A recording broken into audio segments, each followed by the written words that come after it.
आज आपको देख के घटना सुना ही देता हूँ।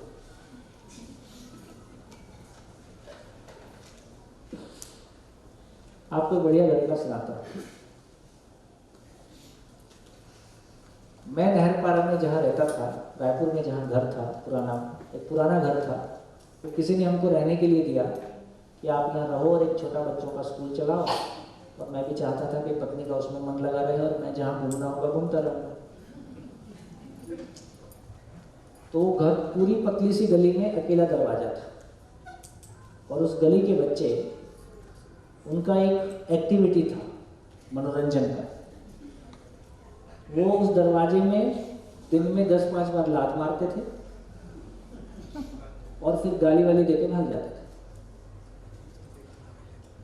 जब मैं आया तो मैंने देखा यार ये क्या चलता है। बोले ये तो यहाँ कई साल से चलता है और बड़े बच्चे कॉलेज जाते रहते हैं, छोटे बच्चे उस गली मोहल्ले के पैदा होकर उसमें शामिल होते रहते हैं। तो ये उसका परमानेंट फीचर था। और उन बच्चों से कुछ बोलो तो घर वालों का फ़ोन नंबर भी साथ में बताते थे, तो मतलब घर वालों की पहुंच से भी वो बाहर निकल चुके थे। उन बच्चों को देख के मेरे को कभी गुस्सा नहीं आया। हमेशा यही पीड़ा हुई कि हम इनको कुछ दे नहीं पाए। हमेशा ऐसा ही भाव है।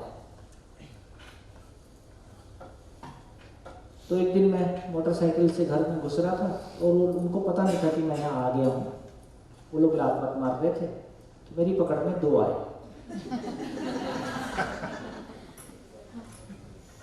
तो मैं उन दोनों को घर में ले गया। वाइफ से बोला चाय वाय बनाओ। अब उनको लगा पता नहीं कैसी चाय आएगी। थोड़ी देर में दोस्ती हो गई। तो मैंने बोला कि देखो तुम लोग ना डरपोक हो। तो उसकी तो आँख में चमक थी। बोले वो तो गली के दादा थे। बोले हमको डरपोक कैसे बोल दिया।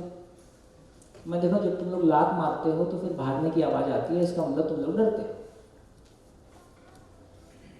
तो मैंने कहा देखो अपने दोस्तों को बोलना दिल्ली से एक नए अंकल आए हैं, उनकी गली के बच्चे डरपोक हों ये उनको अच्छा नहीं लगता है। अपने दोस्तों को बोलना डरने की आवश्यकता नहीं है, लात मार के आराम से जाए।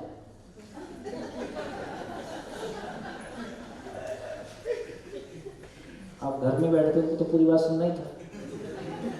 मैंने कहा अच्छा बोल के बताओ क्या बोलोगे। तो उन्होंने बोल के बताया। फिर वो चले गए। इसमें एक और काम था कि हमारे जो ऊपर रहते थे वो मकान मालिक के रिलेटिव थे।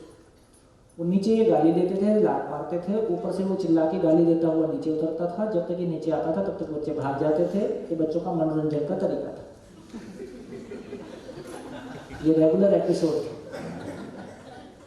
तो मैंने ऊपर वाले को बोला देखो लात नीचे मैं रहता हूँ, लात नीचे मेरे दरवाजे में लग गई तो तुम आराम से रहो। तुम बोलोगे सोम भैया के दरवाजे में लात लग गई तो उनका वो मनोरंजन भी चला गया। अब वो मेरे को पहचानने लगे थे। फिर एक दिन मैं गली में घुसा तो वो गली में थे तो मेरे को देख के पहचान लिए लेकिन भाग गए। तो मैं जोर से चिल्ला के बोला मैं तुम लोग अभी भी डरते हो।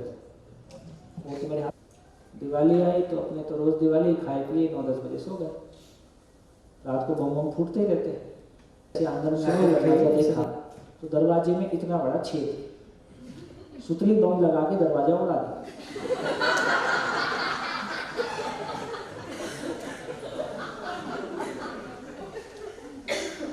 लगा आज गुस्सा निकल गया। 150 रुपया खर्चा हुआ, दरवाजा ठीक करवाया। लेकिन उस घटना के बाद धीरे धीरे फ्रीक्वेंसी कम हुई और कम होते होते पूरी कम हो गई। फिर बहुत साल बाद हम ये शिविर करने लगे तो NIT रायपुर का एक शिविर चल रहा था। NIT रायपुर का शिविर चल रहा था। उसमें ऐसी कोई घटना होती है तो मैं कोई ना कोई किस्सा सुना देता हूँ। तो मैंने किस्सा सुनाया तो उसमें से एक जन उठ के बोलता है सर है, उसमें से एक जन उठ के बोलता है सर आपका एक दरवाजा मेरे ऊपर ऋण है। तो बोले सर नहीं था। तो फिर वो क्या था, पार्षद का लड़का है, क्या नाम था, सचिन आहूजा। वो NIT से पास होके फिर मारुति में उसने ज्वाइन किया। तो फिर वो घर आने लगा तो थोड़ा सा आत्मीयता हो गई, तो बोले सर मैं क्या कर सकता हूँ। मेरा बेटा थोड़ा पढ़ने में कमजोर था, उसको कम मन थोड़ा कम लगता था। मैं बोला यार तो कुछ पढ़ा दिया कर इसको। तो फिर वो उसको पढ़ाने के लिए आने लगा। तो कुछ दिन उसने आटे के लिए पढ़ाते रहा, वो मोटरसाइकिल से आता ही था। तो एक दिन मेरे मन में आया यार मोटरसाइकिल से आता है, खर्चा करता है, तो स्टूडेंट ही है, तो मैं कुछ पैसे दे देता हूँ। तो मैंने कुछ पैसे बंडल बना के उसकी जेब में डाल दिया। तो पैसे देख के बोलता है सर आपने संबंध नहीं पहचाना।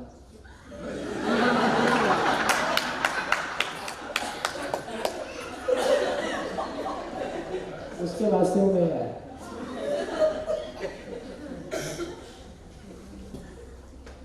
अब बताइए इन लड़कों का क्या इलाज था?